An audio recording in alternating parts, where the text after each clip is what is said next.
So we were talking about the LNG Libra and the fact that it stopped dead in the Philippine Sea and fully loaded with liquid natural gas, and of course doesn't really have the refrigeration capacity to keep it liquid, that much liquid natural gas, so it's going to all boil off and stuff, so they had to transfer it. They did make the transfer within 3 days, but it was kind of a worldwide emergency, flying pipes and hoses around the globe to the Philippine Sea, and they transferred it to another LNG ship that was empty.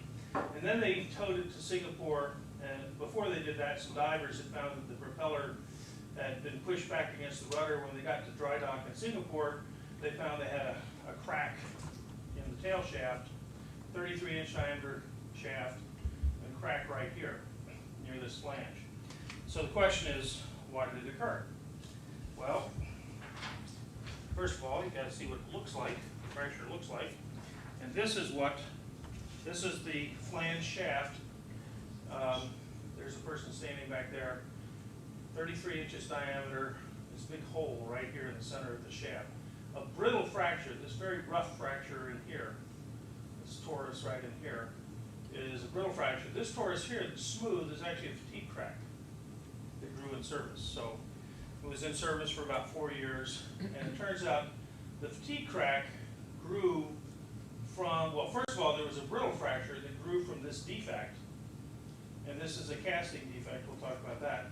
And a brittle crack grew during the manufacturing process to encompass this whole area, but all as an internal crack.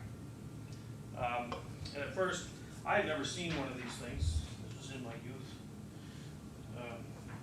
Still isn't even a full professor. Here's a picture someone took with a pack of cigarettes sitting inside for scale. Okay. But what happens is, I've been talking about casting. All the metals start out as a casting, and the larger the casting, the bigger the flaw that you can have. And in fact, for the best aerospace alloys, we actually will make powders. There's a company out here in Concord, it's a spin-off of the mechanical engineering department called Nuclear Metals, and they developed a rotating electrode process where you take a cast billet, and a billet might be 6 or 10 inches in diameter, and you arc it against a table that's spinning as fast as you can, like 3,600 RPM, and maintain this arc. They call it the rotating electrode process, and as this, I guess the arc comes down and your billet is rotating at 3,600 RPM or 5,000 RPM or something. And it just pulls the molten metal off as little drops. And so now each casting is a microscopic drop the size of a ball bearing, or not a ball bearing, but a ballpoint pen tip. And that means that you have very small defects. Now you end up with a powder with very small defects, and you have to consolidate that powder and hopefully get rid of and control the defect size. But some of our best aerospace alloys are made that way. Fairly expensive process, but when you're talking about a turbine disc that's going to weigh 1,000 pounds and sell for $70,000, or actually only weigh 1,000 pounds, 500 pounds, and sell for $70,000, you can afford it. Anyway, when you get, this comes out of a book, Making, Shaping, and Treating with Steel, and it shows these would be like 20-ton ingots of steel. This is called a rim, these first two are called rim steels, which are actually designed to give off gas, and they end up with some porosity, but you essentially fill up all the way to the top. You're going to cut off the top of this thing, sometimes called a hot top, because they put exothermic material that generate heat to keep filling the mold, keep the top make the top the last material to solidify. And if you're going to make it into sheet metal for cars, in the old days, you didn't care about porosity here because you're going to roll it, get 98% reduction or whatever, and squeeze out all those defects. But for a heavy plate or forgings, large forgings, you don't do that. You'd like to not have any porosity down here in here, because you're only going to get like a 60, 70, 80% reduction, and therefore you're not going to squeeze out all the pores. And so you might still have a hot top up here, but as the metal shrinks, you'll end up with this V-shaped porosity up here. And most metals we're interested in shrink. Here's a little casting from some lab. I just picked it up when I was a student. And you can see the top surface is shrunk, and you can see the crystals, the large crystals, from the casting process. So casting is not the ideal process to make the most homogeneous material. And what happened here, what we saw on the LNG Libra, was this hole, which was tapered down, was part of that pipe, what they call the pipe from the ingot. And the reason they had that problem is the steel mill in Seattle had bid on this job, and they weren't just bidding on making one, they were making 6 of these ships, and they had to have a couple of spares. They bid on all the tail shafting, and so it was like 18 for 6 ships, it was 18 shafts, 3 for each ship, plus a couple of spares, so it was about 24 ingots. And these ingots might be about this size, this octagonal shape for the ingot mold, and they're going to forge it down. And what you see here is the whole thing's been sitting for about 2 weeks in the furnace. And back here you can actually see the oxide scale that is broken off on this smaller ingot. It's for 2 weeks in the furnace. The oxide scale might be 1 or 2 inches thick, and you just forge that off, and you have all this scale sitting on top of this. I remember I went through the forge shop at Bethlehem Steel as a new recruit, and they had guys sitting there with shovels after they had finished the big forgings. 2 guys with shovels just shoveling up the hot slag and throwing it in a dumpster because they're going to put it back in the gas furnace. I remember these guys were like 2 pistons in a piston engine. One would go down and while the other one was up, and then he would come up while the other one was down shoveling. And one of them was just throwing hot slag over the other guy's shoulder. And they had their shirts off, bare, it was hot, shoveling slag at 800 degrees. And if they ever got out of sync, one of them would be throwing hot slag in the other guy's face, right? What was the life expectancy of these guys? Well, there was my second child was born in the hospital, which was just down the street, literally 100 yards from the plant. Beautiful hospital for a little town like Bethlehem, because Bethlehem Steel had to build a good hospital because they maimed so many workers, okay, that had to go to the hospital. But things got a lot safer, but there still were some jobs that you just couldn't believe that people did, okay? And I actually said, well, how can these guys do that? What if they got out of sync? And the guy said, well, they've been doing it together for 30 years, you know, so.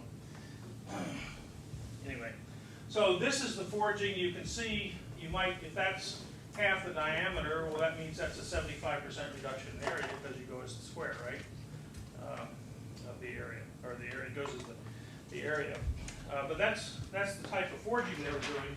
But the problem was, if you go back to these hot-top ingots, the steel company in Seattle didn't quite have the steel-making capacity to make an ingot big enough. They were right at their limit of capacity to make one of this 33-inch diameter shaft, and so they couldn't cut off too much of this hot top, or they wouldn't have enough material to make the shaft. So they were trying to skim as close as they could. They really didn't have the capacity. If the shipbuilding company had known better, they would have gone to a bigger steel company that had the capacity to do this. But this is another picture. This is the forging press. That forging press might be 30,000 ton capacity. You have just a link chain, just like your bicycle chain, that helps twist these things while you're forging and rotate them around. It's pretty dramatic to see this heavy fabrication. So here's the other end of the shaft that had this. This is the other end of the hole. Okay. So that's why it was there. They did not have enough forging capacity. If you looked on the edge of the fracture, you could actually see where the metal had necked down, had stretched. There's a lot of force on the shaft when you're twisting it with all that torque to run that propeller for a ship that size. And here's the fatigue crack in here. Now the question is, how do you get a crack on on the inside of this thing. And when did that brittle fracture occur? Well, remember we talked about residual stresses, and I mentioned to you, I tell you a story about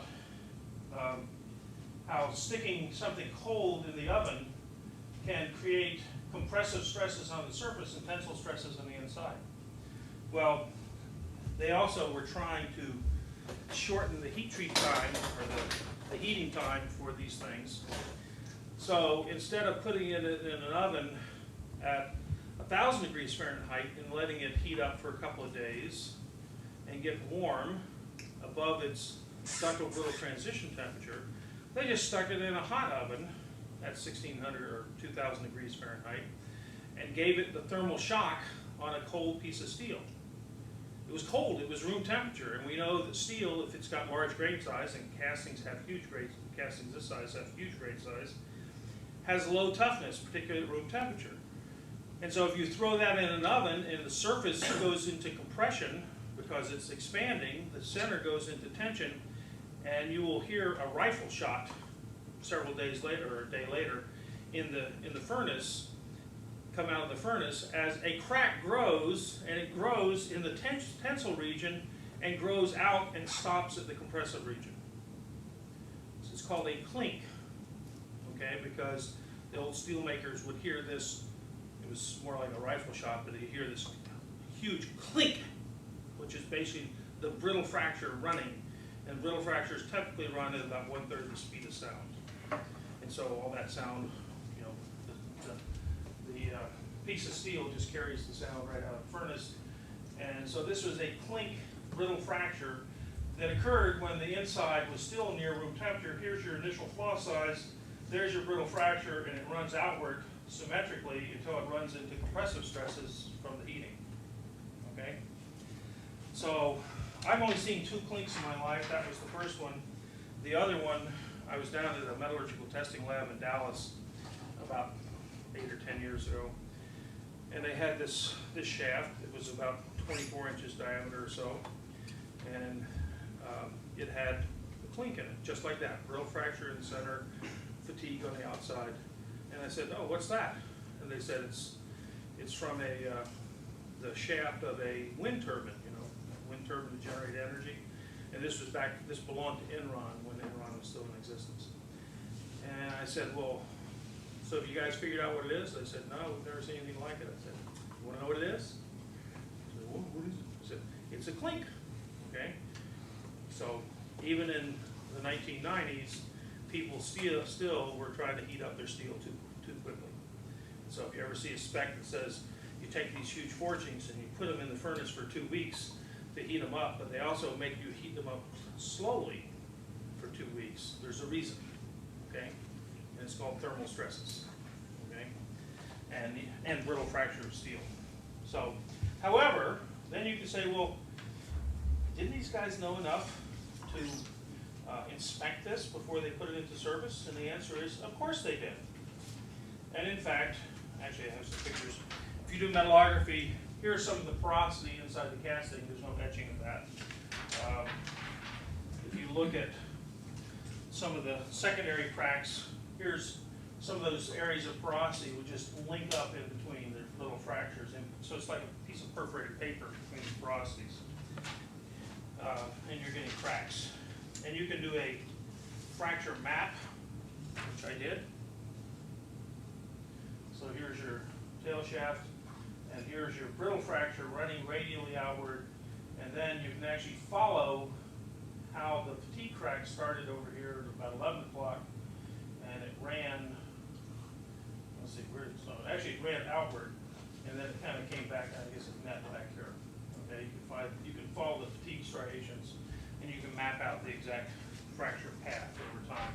The final area that was holding the shaft together was this little thing around, I guess I called it 12 o'clock at that time. 12 o'clock off to the side. But I don't have the picture, but it turns out at the steel company, there was a guy who was doing ultrasonic testing. I suspect many of you are familiar with ultrasonic testing. Oh, by the way, we did calculate the thermal stresses, and the time in hours in the furnace, after about 1 hour in the furnace, the stress at one particular location was 100 KSI in the steel, the thermal stress on this thing. Okay? So plenty of thermal stress to crack this thing. But they did have a spec. The steel company was supposed to do ultrasonic testing. And ultrasonic testing, you take, is anybody not familiar with ultrasonic testing already? Okay. Ultrasonic testing, you've actually seen ultrasonic pictures of babies in the womb, right? Okay. Well, basically you take an ultrasound detector and you put sound waves through something, and just like sonar or something else, you can actually make pictures of it. Well, we can make pictures, but before we could make 3D pictures or 2D pictures, we just send a pulse of energy through, and we'd watch it reflect off and come back. If this distance, this is the initial pulse, and this is the back wall, let's say 33-inch diameter shaft, and you're going through the diameter. If you had a defect in between, you get a reflection in between, and the time of the flight of the shorter path, because of the defect, will give you an indication. So you're looking at a time base on all this, and you'll get, this is, you can barely see it here, but here's the initial pulse, here's the back wall, and here's the defect in the center. Okay? So you get these indications, and from that, you don't know it's a defect, but you know, we call them indications because it's just an indication. We don't know if it's a defect yet or not. So we don't determine a defect at that point. Well, it turns out this ultrasonic technician was supposed to inspect each one of these shafts before they shipped them to the shipyard. And in fact, they did. And he found this indication as he was inspecting the shaft. And it was a pretty good sized indication. He called it kind of football size later. It was 6 inches by 12 inches or so. And so he takes it into his supervisor, and the supervisor knew that this company was already losing their shirt on this contract. They had already rejected like 3 ingots that they had been forging for defects, all because they really didn't have the size capacity to make something that didn't have some of these casting defects that got caught on the end of the forging. And so they had already rejected 3, and they were going to lose their shirts. And so his boss, when this guy came in to tell him that they had a defect in another one, threw him out of the office. Said, "Get out of here." Okay? And so the guy, he had reported it. His boss didn't want to hear about it. So he just goes back and he writes it up, and he has a nice picture of the shaft. And he draws a circle about 6 inches, he puts dimensions of 6 inches by 12 inches because he could go in from the side, he could go in from the end, and he can get an idea of what the size of this thing is. And he had measured it as 6 inches by 12 inches, was just about what it was when we actually saw it open up. And he puts this in the file cabinet as the inspection report. Because he had reported it to his boss, and his boss didn't want to hear about it. Gets sent to the shipyard. Well, the shipyard, trying to use modern cost-saving management techniques, decides, well, if it was inspected at the steel mill, there's no need to re-inspect it on incoming inspection. So they just put these in service knowing that they had been inspected, and no one got the inspection report from the steel mill, which would have shown this huge defect. Okay, the report, I don't have a copy of the inspection report anymore, but it was there. And so they put it in service with the defect, and in fact the defect, he didn't actually see the other crack, the big brittle crack around it. He just saw the big hole, big cavity by his ultrasonics. And went into service, and you can see what happened. How long did it last in service? About 4 years. Okay. Do they pull the shafts and all the other goods in there? I'm sure they did something. I don't know exactly what they did. They had 2 spare shafts, and this was a spare shaft, but I'm sure that next time that these things were in port and they could get to them, they did ultrasonics on these shafts. Okay, as far as that goes. And there was a lawsuit, and the shipyard was trying to sue the steel company, but it turns out the owner-operator and the steel company ganged up against the shipyard and claimed that the shipyard was at fault. And ultimately, I think the shipyard had to pay about $5 or $10 million to the owner for this loss. Even though it was clear that it was the steel company's fault, but for political reasons, they ganged up against the shipyard, and the shipyard ate the loss. However, I can say that a few years later, I stuck it to the steel company, not the same tune, but a couple $1 million. Okay, in another case. So what goes around comes around. Knowing a little more about the ethics of the company, I had no problem sticking to it. Do these steel companies keep like lawsuit funds? No, a lot of them just go bankrupt, okay? And so you don't need a lawsuit fund. In fact, that's in the paper this morning, is GM's gonna sell itself to some other thing to keep going, but one of the big hang-ups is what are they gonna do about the liability? And the company going forward is gonna accept the liabilities, okay, for all the lawsuits for the crashworthiness of the cars and stuff. Because otherwise you would have had, thing would have been tied up in the courts for 30 years, is all the people who have lawsuits against GM would have prevented the restructuring of GM. Okay, so it gets to be interesting about what happens. But generally, one of the best ways to get out of big problems is just to file bankruptcy. I mean, there's a ladder company. I won't name it because you go to Lowe's, you can still buy these ladders, but it's actually a new company. Or Piper Aircraft. Piper Aircraft is now known as the new Piper Aircraft. They basically went bankrupt, as did a few of the other private companies. And they reorganized themselves, got rid of all their old lawsuits, okay? Cleared the books of all their lawsuits when you go bankrupt. So, it's a wonderful thing, okay? Now, sometimes it's a good thing, sometimes it's a bad thing. It depends on whether the lawsuits are meritorious or not. Okay, other questions? Okay, so we've talked about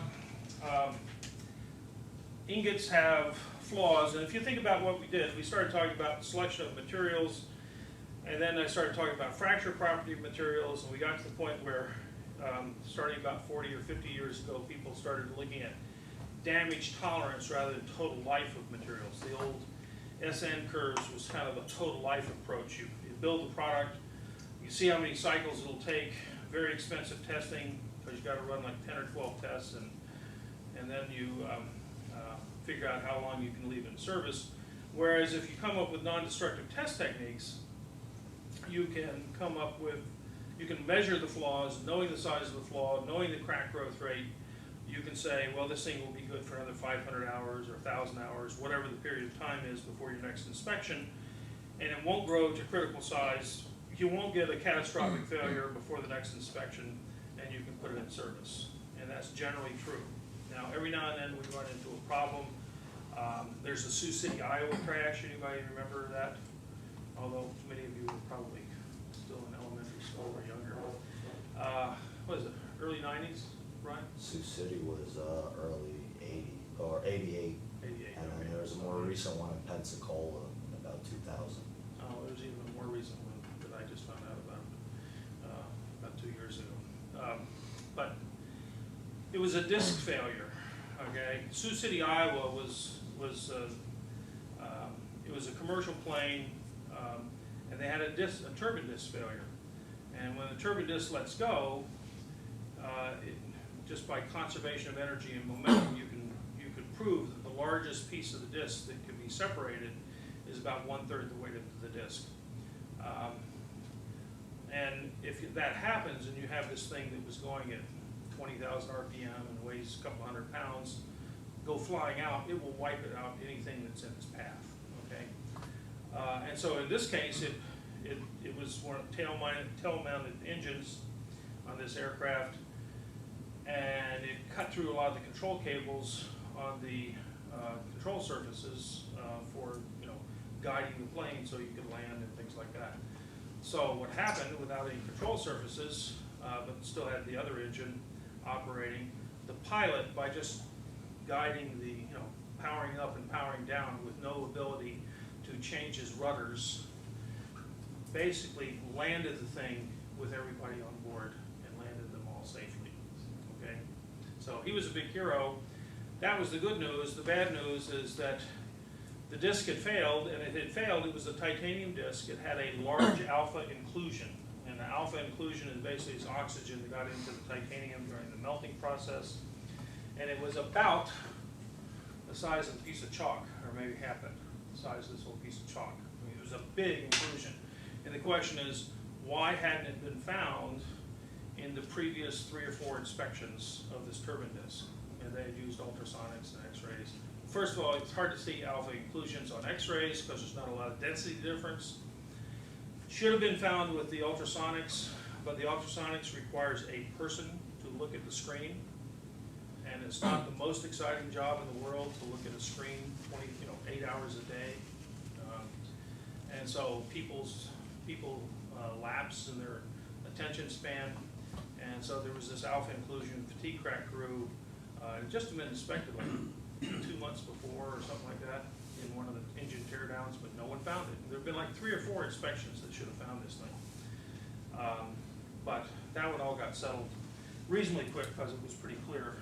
I can't remember, but for one of those tests, isn't there an orientation requirement too, where you can miss, or is that, Yep. That's radiography, isn't it?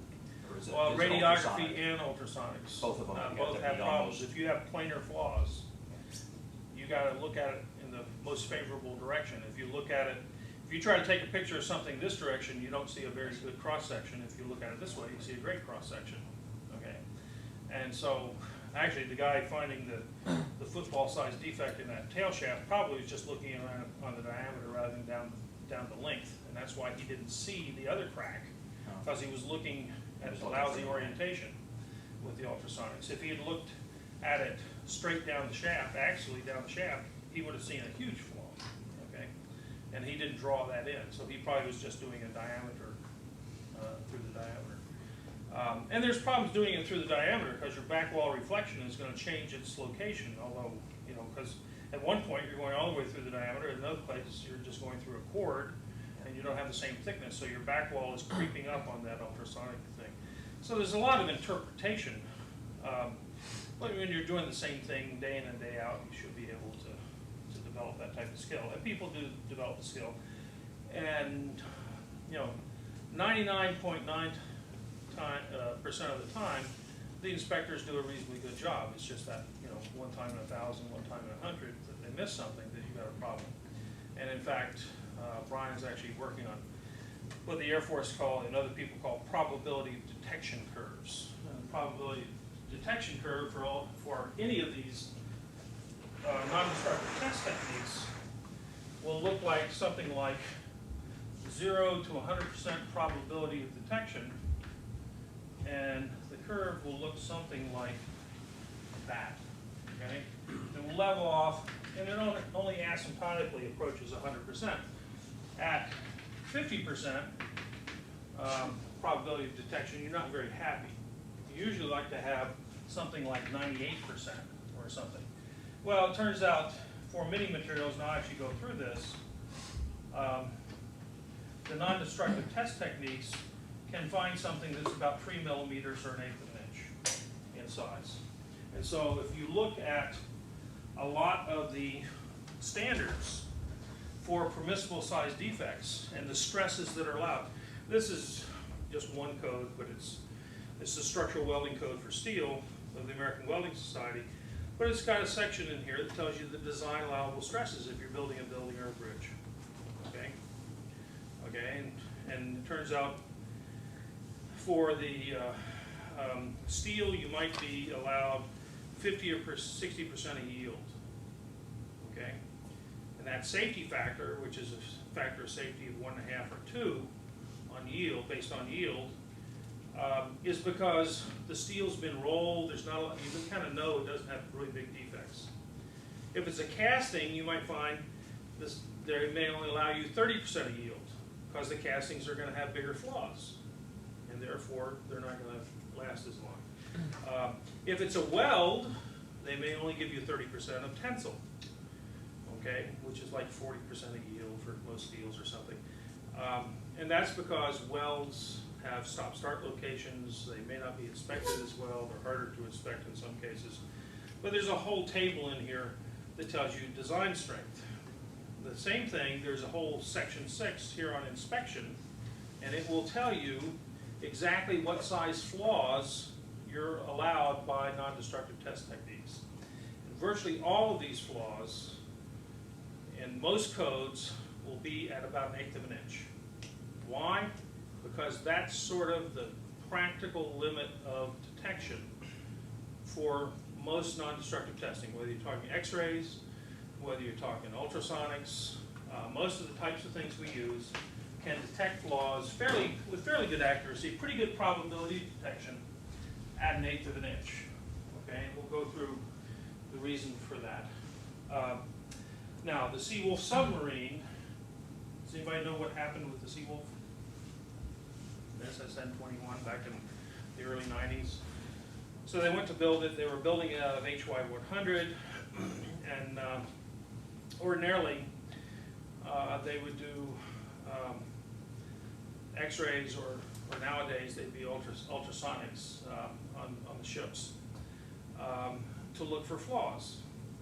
And typically, for X-rays, the largest size flaw you can find is about 2% of the thickness. So let's say I got a 1-inch thick piece of steel. That's not the thickness of a submarine hull. I can't tell you because I actually do know what it is, and even though I didn't learn it because of the classification clearance, it is a classified number. Okay. In fact, I always thought it was interesting. Down at Quonset Point, they have to shield when they turn the hulls. I mean, they might build a section that's, you know, piece of hull like this. If they leave it like, they can't leave it like this unless they cover it up, because the Soviet spy satellites could measure the thickness of the wall from space within a few tenths of an inch. Pretty amazing. Anyway, 100 miles away to measure something within 1/8 of an inch or so, or 1/4 of an inch thickness. And if you know that thickness, you can figure out the depth capability and blah, blah, blah. So anyway, on the Seawolf submarine, they were doing their inspections, and they had no particular problem with that they could see, because they were looking for 1/8 flaws. But one guy was grinding the surface welds of the hull, which have to be, they can't leave the reinforcement, it has to be perfectly smooth for sonar reasons and stuff, or for sound reasons. And he was grinding them flat, and he noticed that the grinding swarf, which is slightly magnetic and the steel slightly magnetic, was not just kind of falling away and sticking to the steel normally. It was lining up in these little, like 1/16 inch linear indications. And he thought, I've never seen that before. So he brings over a guy and he says, I've never seen something look like that before. And the guy starts looking at it, and they come in with their better ultrasonics and their better dye penetrant. And then they actually excise out a little section, and they find they have little 1/16 inch hole cracks. Not 1/8 inch cracks, a bunch, just clusters. And they start checking. 18% of the hull had been constructed, and every weld virtually had these little cracks in it. They'd never seen it before in HY-80. They didn't know if it was in the 2 previous ships of an earlier class that they had built sections, whole sections of circumferential sections out of HY-100. My first welding student when I was here at MIT was an engineer at Electric Boat, welding engineer at Electric Boat, and he was the guy in charge of welding those HY-100 sections in these other 2 ships. And so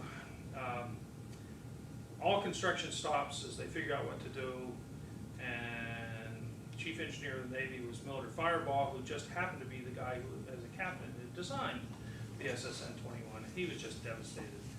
And so they come in, and I guess I'm not supposed to say exactly, but everybody knows it was a hydrogen problem, okay? And it was a hydrogen problem, and it's known that the weld metal chemistry was slightly rich. You have a certain amount of carbon and nickel and chrome and molybdenum in the weld wire.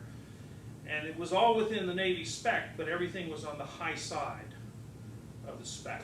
So if it gave a range of 0.3 to 0.5 molybdenum, it was like 0.48, closer to the 0.5. If it gave a range of 0.08 to 0.12 carbon, it was like 0.12 carbon. It was much richer, higher hardenability, And this weld metal they were putting down really had a strength almost equivalent to HY-130. And so it was much more susceptible to hydrogen. And they had never seen hydrogen cracks in the weld metal before. They had always been in the heat affected zone. But because they had a very hard weld metal, a relatively hard weld metal, the cracks were showing up as little cracks in the weld metal. They had to rip everything out and start over again, which cost about $500 million, as I remember. Okay, but it was partly, they were lucky to have found it because this guy doing grinding noticed that the little grinding particles didn't fall off the weld like he was used to, and he notified someone. And not like the steel company in Seattle where the guy threw him out of threw the messenger out. Okay, they actually listened to him and they found the problem. I remember, so this stuff was kind of presented to us in a second meeting down at NAVC. I was told, I was introduced to two captains, and they were introduced to me as this captain runs the ships and this captain maintains the ships. Okay, I don't know what you guys would say, but I mean, one of us charge of port operations and the other was, okay, yeah, I'm sure you know what some of you guys know what those things are. And they were not worried so much about the Seawolf, which is still under construction. They were interested in whether they had to derate the hulls of the two ships that had the HY-100 in them already, okay, from the previous class. So now you learned enough. What's the answer? You have to derate them or not? You got 1/16 inch flaws in HY-100. What's the critical flaw size in typical high toughness steel? I gave you some numbers before. And I calculated one to give you an example, 1.3 inches, okay, or something. I mean, if you figure out the critical flaw size, it's going to be on the order of an inch or 2 inches in size. And these are 16th inch flaws. Do you think a 16th inch flaw is going to grow from a 16th of an inch to 1 or 2 inches before the next dry dock or the next port call? No. Okay, you don't run them that hard. This is not some high-speed turbine or something. A high-speed turbine, it might be a problem, but no. They didn't have to derate the things. I said, you do have to inspect them the next time they come into port, okay? You need to go in there and do ultrasonics or whatever on those welds and see if they have the same size cracks. And every time they come into port after that, you have to monitor it to see how big those cracks are getting to be. But you don't have to derate the total pressure capability of those ships just because you found you got some little cracks. If you can't tolerate a 1/16 inch flaw in the hull of your ship, you better pull them all over to the dry dock to the dock right now and quit running them. Then why redo the Seawolf if the one's already running? It's not Well, a big deal. the Seawolf was riddled with lots of little ones, and you don't like to sell a brand new ship that's going to have a shorter lifetime. Okay, I mean, the Seawolf was supposed to be good for 30 years, and if you were going to sell a $2 billion vessel to them, and it's only going to be good for 15 years. I mean, no one knew how long they would last. But the ships you've already built, that's a sunk cost, okay? And they're also part of national security. You don't exactly want to derate them in their operations this month or this year if you don't have to. You may, and I wasn't telling them that these two ships were going to last for their original 30-year projected life. I was saying they will last for the next year or two before you bring them into dock. How far apart were these 16th inch cracks from each other? Oh, they were 1/8 of an inch apart. I mean, the thing was So just you have salt and peppered. Okay, so you have a... Well, they would grow together, you're right. And so you can have a larger flaw grow together, but you still wouldn't get them without getting into all the details. People have studied multiple cracks and how fast they grow together, and they do grow together faster than a single crack will grow by itself. That's what you're getting at, I think, right? But, I mean, it's not all going to happen in 6 months or a year, okay? And I couldn't tell them that these ships weren't going to have to be repaired, within 5 years. But I did know that, hey, you can monitor it. And the odds are, the strong odds are, that, and I think I told these captains, and they were somewhat relieved. These ships may be good for their whole 30-year life, but you're going to have to spend more money on inspection. okay? You're gonna have to inspect them every time they come into port, okay? And you're gonna have to monitor it. And you may have to inspect them every time they come into port for the next 5 years, and then if you're not finding any growth, then obviously you can lengthen your inspection intervals, okay? You can monitor, you can follow these things. The growth rate is a predictable function, okay? But it's gotta be monitored to make sure your assumptions and your calculations are right, okay? So, good example of how damage tolerance is typically the type of thing that we use today when we have the confidence to do it. Still, in critical aerospace applications, aircraft engines, the Air Force retires them for time, not for cause. Because the critical size flaw there, they can actually find, if they're lucky, 30,000 flaws, not 1/8. They can find things with the best techniques. The FAA basically says you have to be able to find 30,000 flaws, and they can generally find 30,000 flaws, generally. But you know, when you lose the whole engine because of a catastrophic failure, and these things are going at 30,000 RPM, you can build up millions of cycles before you come back for a landing, okay? So you have to look at the whole service and rate at which you, they call it, accumulate damage, okay? And so, if you take a nuclear reactor, I mean, nuclear reactors, you may have to only inspect them every 5 years because they're not accumulating that damage at the same frequency as a ship or a bridge or a jet engine. And jet engines vibrating at or rotating at very high frequencies can accumulate damage sometimes in minutes, okay? You get a defect and it can propagate in literally minutes or tens of minutes. On the Sioux City Yep. crash, the defect grew a little less than half an inch in the 700 cycles since its last inspection. Right, but they should have found it in the last inspection. Yeah, It was like almost a half an inch in the when last it first. inspection. They also should have found it with fluorescent penetrant. They had an indication, but they let it go. Yeah, okay. So they did find it, sort of like our steel mill example of the tail shaft. Someone found something, and it's not, you know, in the case of the tail shaft, the guy was literally thrown out of the office because the manager didn't want to hear it, okay? In the Sioux City thing, it may have just been someone saw an indication, but there's a judgment call there about whether it's a relevant indication, okay?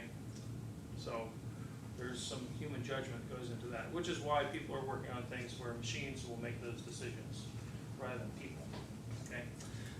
One of the examples, I was on a committee once for the National Research Council, and for whatever reason, we were monitoring some different projects, and we had someone come in. Actually, we had someone come in and tell us about counterfeit money and what they were doing to, you know, print dollar bills. This was back in the 90s. That was kind of interesting. But another one, this was before 9/11, and there was heightened airport security, if you want to call it heightened security. It's just more expensive security because they pay them a living wage now. But they're still doing the Mickey Mouse security they used to do, okay, in terms of what they can find. But they were very proud at this particular federal agency. They had come up with a way so that about 1 out of every 100 screens, the person watching these screens as you pass through security at the airport would see in your luggage a knife or a pistol or something like that, and would hopefully flag it, hit a button, and it would either tell them security alert, you know, notify police, you know, wrestle on the ground, handcuff them, or it would say, good job, this was just a test, because they had developed a computer program that would figure out where the boundaries of the bag was on the computer screen, and then would place a knife or a pistol or something inside the bag as a false indication, so that the people would pay attention to reading the screens. Because at that time, the probability of finding an actual knife or pistol in a bag was 1 in 250,000 screens. Okay, 1 in a quarter million. And you can imagine that someone who's sitting there watching a screen for 8 hours a day might not catch 1 out of 250,000, because after a while you sort of get lulled into, there's nothing here, why am I doing this? Why am I earning minimum wage? The other thing they told us is it took 2 weeks to train these people, and the average length of time in service before they quit was 6 weeks. Okay? Okay, so you had real expertise, and if you remember, any of you remember flying before that, those people not only were patrons, the customers on the airlines rude to them, they were rude back. And now, no one's rude to them because they know they'll slap you in, you know, in handcuffs and take you in a back room and grill you for 4 or 5 hours, make you miss your flight if you even joke about anything, right? So they now have more authority, they're paid better, they have more switching so they don't have to watch it for 8 hours a day. There's a lot more of them than there used to be. So the costs have gone up dramatically, but we're secure, right? The one thing that they're having issues with now is the body scans. People are suing, saying it's unconstitutional. Oh, but they've come up with ways beyond that. But I mean, they had problems with that. Some of the original, about 8 or 10 years ago, when they came out with the video cameras that could do infrared, and they didn't do anything special, just as they were developing this particular type of detector, it could go into the infrared. And you could take pictures of people that sort of taking their clothes off in the infrared scan of the video. So that was a little thing people didn't really like about videos. And then so they started putting electronics in the video camera so it wouldn't actually have sensitivity in the infrared. But then when they came up with these scanning techniques originally, there's this sensitivity issue.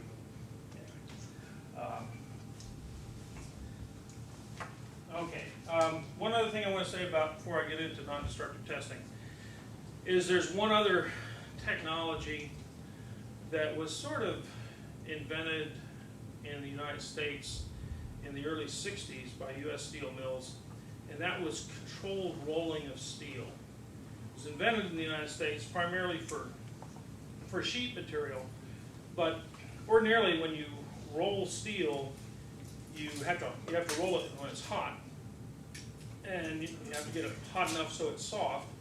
But then when it cools down at normal rates, it ends up with relatively slow cooling, and you get relatively large grain size. And if you remember a couple of days ago, I mentioned to you that the only thing that will increase both strength and toughness is fine grain size.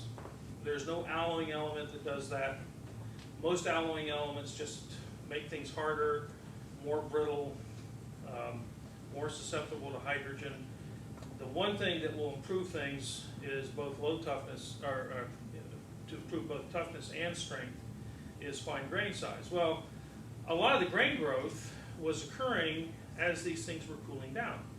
And so some of the steel companies in the United States started spraying the steel with water, a mist of water, as it was coming off the hot roll mill. And they could get finer grain size, substantially finer, like 10 times finer on a diameter, okay? Which gave much better strength, lower hardenability, lots of things, lots of good, better toughness. Everything was good. Better formability for automotive bodies, but really there wasn't a big need for it, at least not in the automotive industry at that time.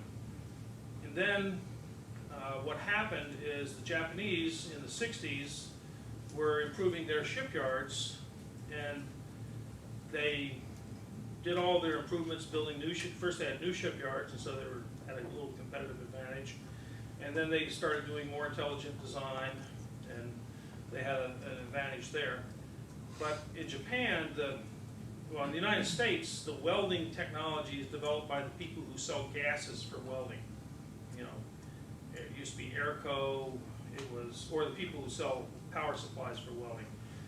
Lincoln Electric makes consumables. Chematron made gases. Union Carbide, now Linde division of Praxair or whatever, sell gases. And so these people would sell develop welding electrodes in the United States based on selling other things for welding. Whereas in Japan, the steel companies would sell you a steel, and they would sell you a welding technology with it. Okay, so Nippon Steel had 100 welding engineers in their research laboratory outside Tokyo, okay? There was no steel company in the United States that had more than 4 or 5 welding engineers in the early 70s. But the Japanese had 100. And they were developing higher productivity welding processes for the shipyards so that they would have a competitive advantage and still sell more plate to that shipyard because they could sell a whole package of welding technology and steel. And so eventually the steel companies got to the point where they started using controlled rolling technology on plate. And this was sort of a big new thing in the 1980s. And the Japanese, you can get rid of the alloying content in the weld metal, which means because you get fine grain size not by alloying, but by faster cooling, by just hitting it with water as it comes off the rolling mill. Now you have to hit it the right way with water. If you hit it with water on one side, you just end up with a plate that's distorted, and that's not very good. And you have to, so there was a lot of technology that had to go into full-scale production tests, but the Japanese did it, and so by the early 80s, they had a tremendous advantage cost-wise in producing ships because they had better steels, better welding technology. Not that it was high-tech necessarily, just everything was married, integrated together. And so actually, when I went over to Japan for the Office of Naval Research in the mid-80s, that was one of the things I was doing, was going to shipyards and steel companies and trying to understand this.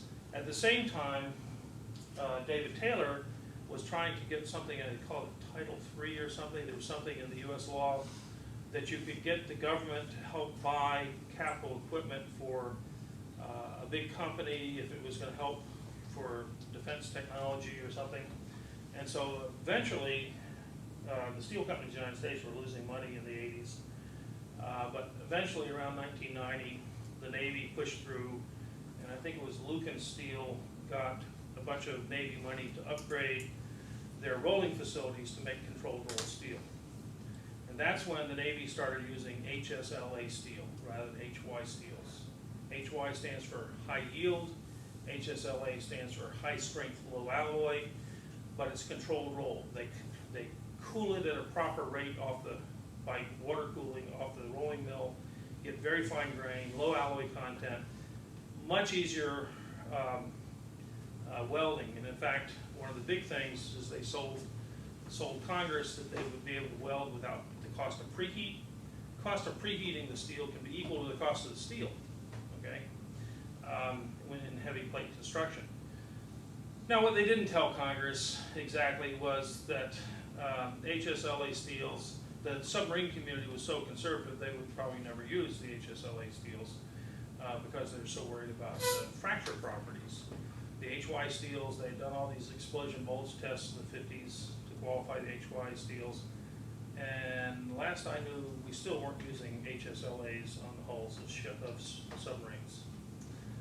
And so a lot of the plate technology went in there was maybe good for the United States, but not necessarily good for the Navy. Although for the 3/8" plate or things like that that go on surface ships, they are using HSLA 65 and HSLA 80 and things like that. So the Navy is using it, but not in the heavier sections that you really need to preheat to begin with. So the arguments were sort of apples and oranges arguments, but nonetheless, the steel companies got their improved production capacities at the cost of the U.S. taxpayer, and the U.S. Navy got a domestic source of world-class steel, which they didn't have before, okay? It's just the way it was. But that took about 10 years to fight through, not the technology, but the politics. Okay, any questions? So let's talk a little bit about non-destructive testing, okay? And to measure a flaw or a defect, which for damage tolerance you have to do, we must have energy interact with matter. So I'm thinking like a physicist here, okay? And there are various types of energy. This is a very high level cut. There's electromagnetic energy, photons, if you're thinking like a physicist, mechanical energy, phonons or sound waves, thermal energy, and you can have particles, which can be atomic particles, neutrons, electrons, positrons, or liquids that have particles like magnetic particles in them.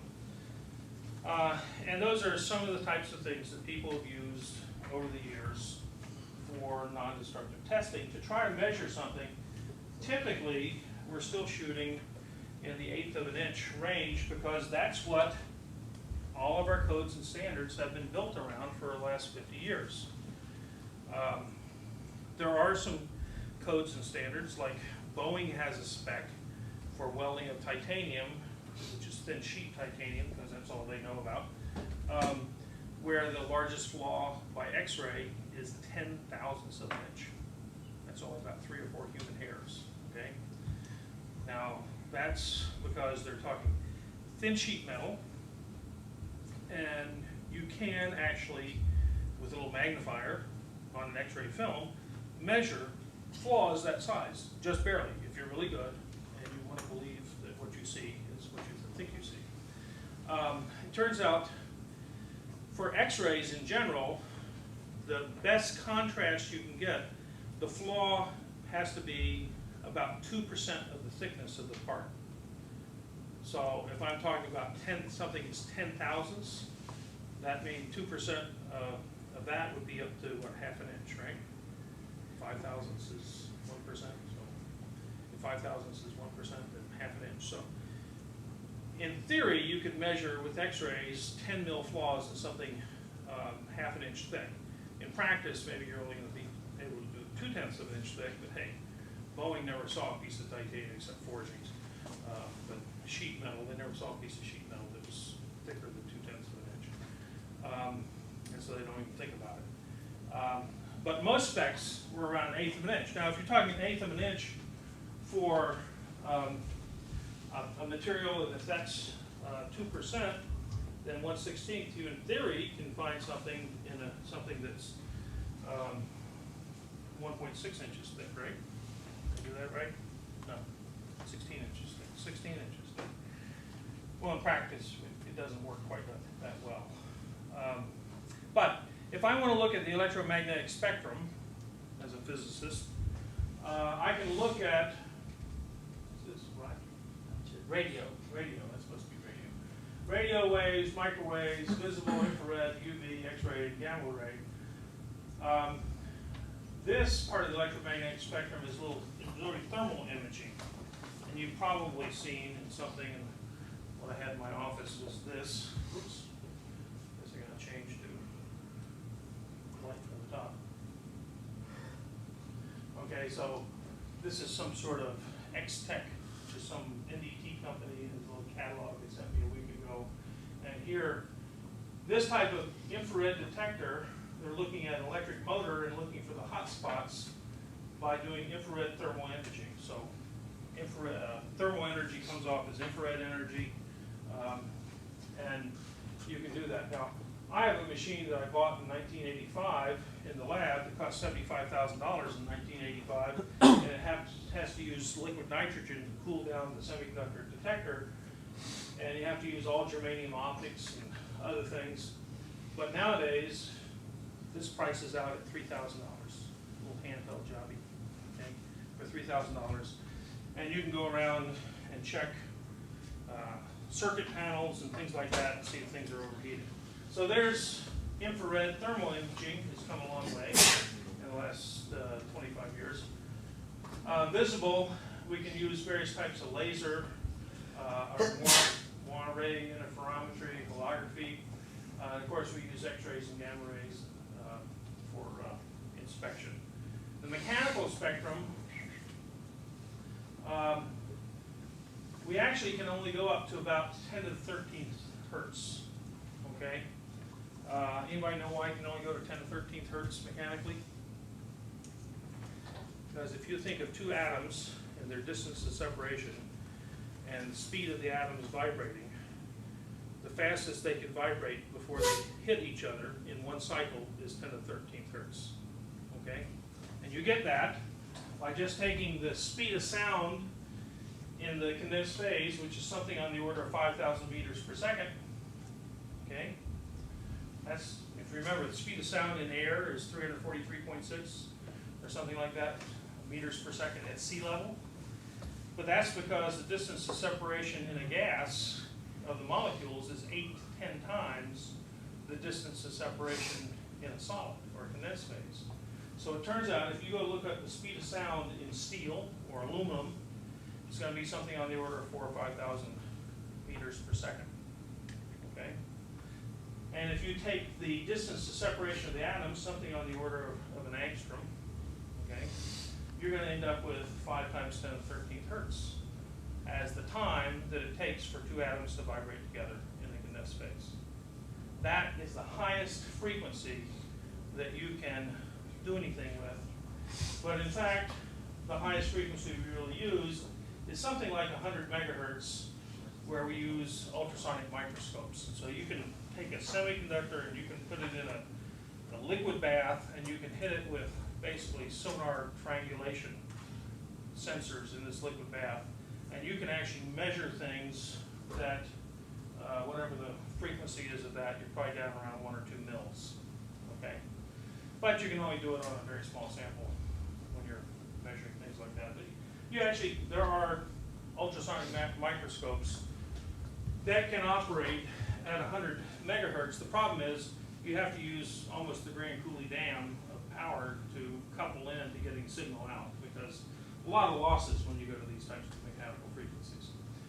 However, ultrasonic testing like the guy was using at the steel mill to find the flaw in the shaft typically is used at 1 to 10 megahertz. Okay, so here's 1 megahertz. And even that's not the most efficient. It may only be 10% efficient, but that's a heck of a lot better than 100% efficient over here. And we use that as ultrasonics, just like you can go in and take a picture of the baby in the mother's womb. You can get a nice 3D image nowadays. We can do the same thing with ultrasonics on steels. And in fact, we were doing it on steels before we were doing it on leathers. Okay? Ultrasonics really came into its own, well, sort of developed in the 50s and was actually in production use in the 60s, so far as that goes. Now, it turns out for years and years, the standard technique to look for flaws in heavy section steels or aluminum or something like that was typically x-rays. Problem with x-rays, what's the problem with x-rays, those of you that worked out there in the real world? You gotta clear everybody out of the area. So you can only work at night, usually. Typically, you can go, there's probably half a dozen firms that do x-rays, x-ray imaging of steel, and a lot of them will in the eastern Massachusetts. And a lot of those companies will come in at night on a bridge or a building when all the other people are gone, and they will bring in their cobalt-60 source or their iridium-92, and I'll maybe talk about those later, which is an isotope source for their x-rays, and it might take anywhere from 5 minutes to an hour, depending on the thickness of the steel, to take the image of the radiograph, just like a chest x-ray, so far as that goes. And they'll take pictures, but you have to do it when there's no one else within about 50 yards, okay? In fact, the operators can't be within about 50 yards, but they can set up with it. Well, in a shipyard, that doesn't work because you can't clear everything. Well, it did work, but more recently, what are they doing, most shipyards? Well, they work around the clock, which means they'd have to cordon off whole areas of the ship and make sure no one was there, which created like 10 people who had to stand security guard to make sure someone didn't pass through the secure area. Actually, starting about late 90s, NAVSEA okayed, because of work at David Taylor, ultrasonics as a replacement for x-rays, okay? They showed that ultrasonics now was as reliable or more reliable than x-rays at finding flaws. The probability detection curve had improved. You didn't have as many problems with the operator trying to interpret that little blip on the oscilloscope screen, okay? And they had procedures that they had written up at David Taylor that NAVSEA incorporated that said, and NAVSEA said in the 90s, late 90s, they said, you can use either, when we said before that you could only use x-rays for your inspection, you now can use either x-rays or ultrasonics. And so which yards incorporated that? The civilian yards. And what did the Navy yards do? They still did it the old way with the x-rays because it was only 10 times more expensive. Okay? Ultrasonics takes one guy out there waving his little ultrasonic transducer against the thing. He can have a guy welding 10 yards away while he's doing this, no problem. With x-rays, it literally, you have to have 10 security guards plus 2 x-ray technicians to do the same inspection. On a Okay. carrier, our No. security department is completely worthless and does nothing all day, so this is something they look forward to. Who does?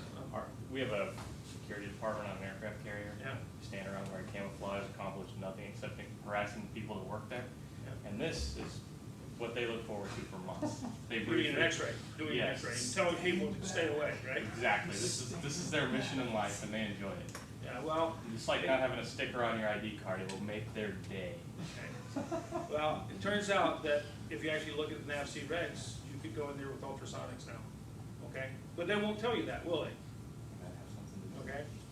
So and the other thing is, with storage capacity, in the old days, all you could do on ultrasonics is, some guy would say, this is, I saw an indication. One of the things that people like about x-rays is you got a film, you got a record, a physical record, a picture, an image, someone can go look at it, or you can send it around the globe.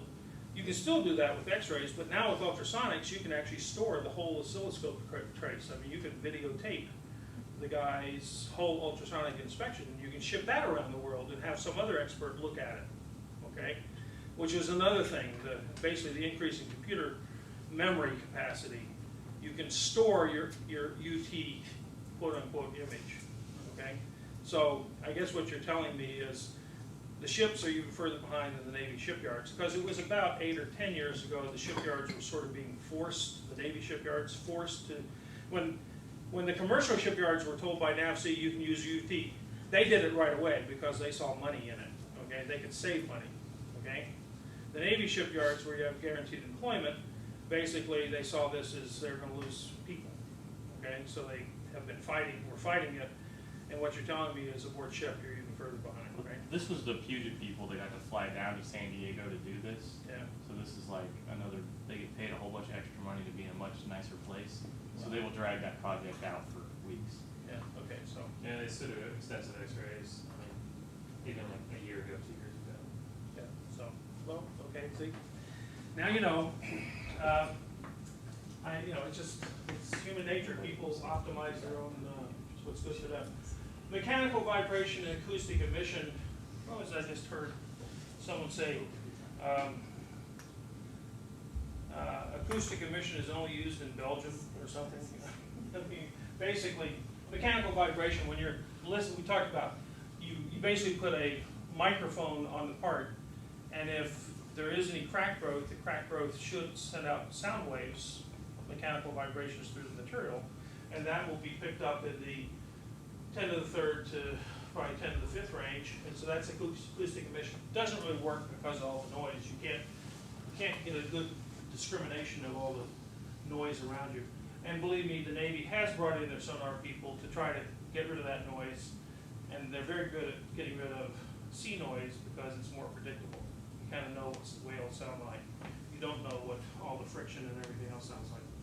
Surface roughness is you can actually scan the surface of something with like a phonograph needle, and that's in this kind of frequency range. And proof testing down here is basically you just take a structure and you put a load on it. So that's over 100 seconds or something like that. You just put the load on it and see if it breaks. Quite common to just mechanically stress something to some significant fraction of the geo strength. For example, pipelines. Pipelines typically must be stressed by the American Petroleum Institute code to 1.25 times their operating pressure. So the safety factor of 25% in a proof load test. So you build your pipeline, you fill it up with water, you put pumps on it to pressurize the water, and you have to be careful about whether you're going up a hill or down a hill because the pressure in the valleys is greater than the pressure on tops of the hills. But you are supposed to pressure test to typically the specification is 1.25 times the operating pressure.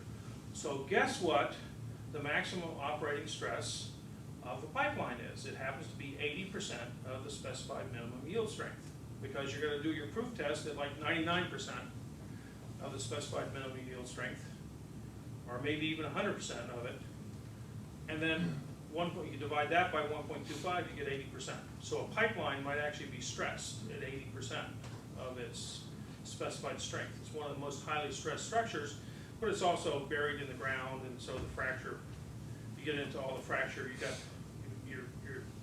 you're usually not taking credit for the fact that the ground is adding a compressive stress around this thing that's in tension, so far as that goes. Pipelines can be very interesting. Before we got into really controlling brittle fracture, there were pipelines where you would have a brittle fracture in a gas pipeline that would run for 30 miles. Okay?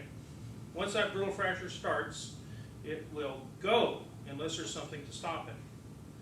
And after they had some of these fractures that took out 30 miles of pipeline, they decided to put in crack arresters. And a crack arrestor is nothing more than every now and then you put in like a piece of pipe that's twice the wall thickness. So this running brittle fracture would all of a sudden see something that's only half the stress because you got twice the volume, okay? And that would slow it down enough that it would stop, okay? Now this is really more of a problem in gas pipelines than it is in liquid pipelines. And the reason is, it gets back to the speed of sound in these things. The crack will run in the steel at about 1/3 the speed of sound in the steel. So it might be running at 1,000, 1,500 meters per second, okay?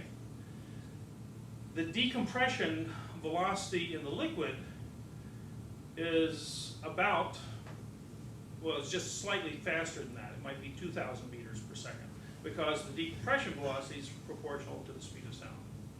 So in a liquid pipeline, the crack runs for a few feet or a few tens of feet, and then it stops because the liquid decompresses faster than the crack is running. But in a gas pipeline, where the gas, even the compressed gas, doesn't have a decompression velocity above the speed of sound, which might only be 500 or 1,000 meters per second, the crack may be going faster than the decompression velocity of the gas, so the tip of that crack is always under full pressure. The fluid in the pipeline is always under full pressure, pushing on that crack, so the crack just runs until it hits a valve or something and stops. Okay? So there are certain advantages to having, it gets us back to the days of riveted joints. With riveted joints, the crack would run to the end of the plate and then it would stop. There was no way for the crack to get into the next plate that was riveted to it. And the real problem, why did we have problems with the Liberty ships in World War II? Because they were all welded construction. If the crack started to run, it could run all the way around the ship without any crack arrester, okay? And one of the advantages of aircraft being riveted as riveted sheets is if you get a crack, the crack will run to the length of the sheet and it will stop. And most of you were not even born at the time of the Aloha Airlines disaster, which I think was 1983, but Boeing had a 737 that was hopping between the islands in Hawaii, and I don't have a picture of it, although it's in a lot of engineering books now, but they had a whole section from about the equatorial line of the fuselage and about 30 feet long just blow off due to a fatigue crack while they were at altitude. And the only person who died was the stewardess. Everyone who had their seatbelts in was not pulled out of the cabin. There was a stewardess who was walking down the aisle when this happened, and she got pulled out and she died. But the plane landed. Why? Because the strength of fuselage is due to a keel beam. I think I mentioned this to you once before. Just like a ship has a keel beam, airships or airplanes also typically are built with keel beams. Big aluminum beam, I-beam, running the base, and they didn't fracture through the keel beam. The thing was still held together. And so it's sort of amazing to see this aircraft disaster where this huge section just peeled off. And everyone says, well, gee, are they all safe? Well, it turns out in Hawaii, the average time of a jet flight from island to island is only 40 minutes. And this aircraft, although it had like 60,000 hours on it, it had like 70 or 80,000 cycles of pressurization and depressurization of the cabin. And so it's sort of the leader in terms of number of cycles per operating hour, because they were all short hops, no 1,000-mile trips in Hawaii, okay? They're all under 500 miles.